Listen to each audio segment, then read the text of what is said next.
নীলপুর গ্রামের সবচেয়ে গরিব আর সবচেয়ে বড়লোক ঘরের দুই বউয়ের একই দিনে বাচ্চা হলো। তুমি ভয় পেও না, আমি তোমার পাশে আছি। সৃষ্টিকর্তা চাইলে আমরা ঠিকই এবার মা বাবা হব, আমাদের বাচ্চার মুখ দেখব। তাই যেন হয়। প্রতিবারে মরা বাচ্চার মুখ দেখতে দেখতে আমি ক্লান্ত। এবারও যদি মরা বাচ্চার মুখ দেখতে হয় তাহলে আমি চাই তার আগে যেন আমি মরে যাই। তুমি এসব বলো না, সব ঠিকঠাক মতো হবে। দেখো, আমাদের বাচ্চার কোনো কিছুর অভাব রাখবো না আমরা। এত সব ধন সম্পদ আমি কার জন্য করেছি? আমাদের বাচ্চার জন্যই তো। এবার আর নিরাশ হব না আমরা। ওই তো দাইমা চলে এসেছেন, তুমি এখন যাও। আমার খুব কষ্ট হচ্ছে, তুমি তাড়াতাড়ি দাইমাকে ডেকে আনো। ডাকতে গিয়েছিলাম, কিন্তু সে ভুইয়া সাহেবের বাচ্চা জন্ম দেওয়ার জন্য গিয়েছেন। ওখানে কাজ শেষ হলে এখানে আসবেন। আর কতক্ষণ লাগবে? আমি আর পারছি না।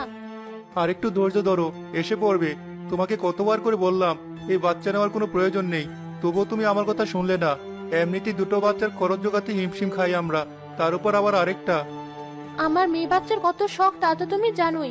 আমাদের যে বাচ্চা দুটো আছে তারা দুজনই ছেলে। এবার যদি আমার মেয়ে বাচ্চা হয় তাহলে আমার আর কোনো চাওয়া থাকবে না। ছেলে মেয়ে তো এখন উপরওয়ালার হাতে, তিনি যা দিবেন তাই নিয়ে সন্তুষ্ট থাকা ছাড়া আমাদের কিছু করার নেই।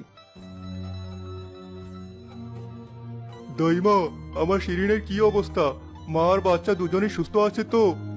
আমাকে ক্ষমা করে দিও বাবা। অনেক চেষ্টা করার পর এবারও তোমার বাচ্চাকে বাঁচাতে পারলাম না। শিরিনের শরীরে অনেক দুর্বল হয়ে পড়েছে।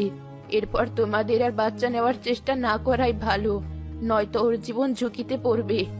এ কি বলছেন দাইমা? ওর জ্ঞান ফেরার পর যদি দেখে আবারও একই ঘটনা ঘটেছে, তাহলে তো কষ্টেই মরে যাবে। আপনি যে কোনো একটা উপায় বের করুন ওকে বাঁচানোর জন্য। দোহাই লাগে দাইমা। আচ্ছা, আমি দেখছি কি করা যায়। ওই বাড়ির মল্লিকারও বাচ্চা হবে আজ। আমাকে ওখানে যেতে হবে এখন। শিরিনীর জ্ঞান ফিরতে অনেক সময় লাগবে। ততক্ষণে কোনো একটা উপায় খুঁজে বের করার চেষ্টা করব। জি, ঠিক আছে। দাইমা, আপনি এসেছেন? মল্লিকার খুব কষ্ট হচ্ছে। আমি এসে পড়েছি। এখন আর তোমাদের কোনো চিন্তা নেই। তুমি বাইরে অপেক্ষা করো। অনেকক্ষণ পর দাইমা তার হাতে ছোট দুটো বাচ্চা নিয়ে বের হলো। মহির তাড়াতাড়ি তার কাছে ছুটে গেল। মল্লিকা কি ঠিক আছে দাইমা? আমাদের কি ছেলে হয়েছে না মেয়ে? আপনার হাতে দুটো বাচ্চা। মল্লিকার ইচ্ছা অবশেষে পূরণ হয়েছে। তোমাদের একটা না, দুটো মেয়ে হয়েছে। দুটো? একটা মেয়ের খরচ চালাতেই যেখানে হিমশিম খাবো, সেখানে আবার দুটো মেয়ে! কি যে করি!